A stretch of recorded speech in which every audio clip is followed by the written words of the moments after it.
સમયમાં હરિશ્ચંદ્ર નામનો પ્રતાપી રાજા રાજ્ય કરતો હતો. તે સત્યવ્રતી હતો. કર્મસંજોગે તે ભ્રષ્ટ થયો. સ્ત્રી તારામતી પુત્ર રોહિતને વેચી સત્યનું પાલન કરતો હતો. ચાંડાલને ત્યાં દાસ થઈ રહ્યો. આમ કરતાં કેટલાક વર્ષ વીતી ગયા.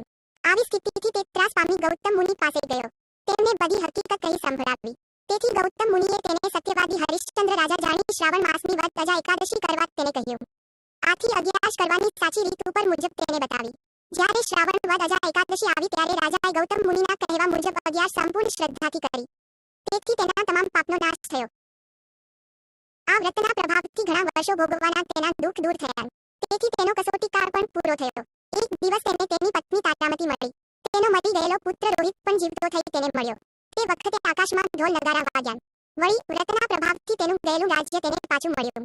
અંતે તે રાજા વ્રતના પ્રભાવે સપરિવાર વૈકુંઠમાં ગયો. અજા એકાદશીનું આ વ્રત જે કોઈ કરે છે તે ગંગાજીમાં સ્નાન કરવા બરાબર પવિત્ર થાય છે. તેના બધા જ પાપ બળી જાય છે. તે નિષ્પાપ થાય છે. આ કથાના શ્રવણથી કે પાઠ કરવાથી અથવા આ એકાદશી કરવાથી મનુષ્ય ખૂબ પુણ્યશાળી બને છે. એટલું જ નહીં, તે પુણ્યવંત બનતા તે લક્ષ્મીવાન બની આ જગતના તમામ સુખ ભોગવવા શક્તિમાન પણ બને છે. તેને અશ્વમેધ યજ્ઞ કર્યાનું ફળ પ્રાપ્ત થાય છે.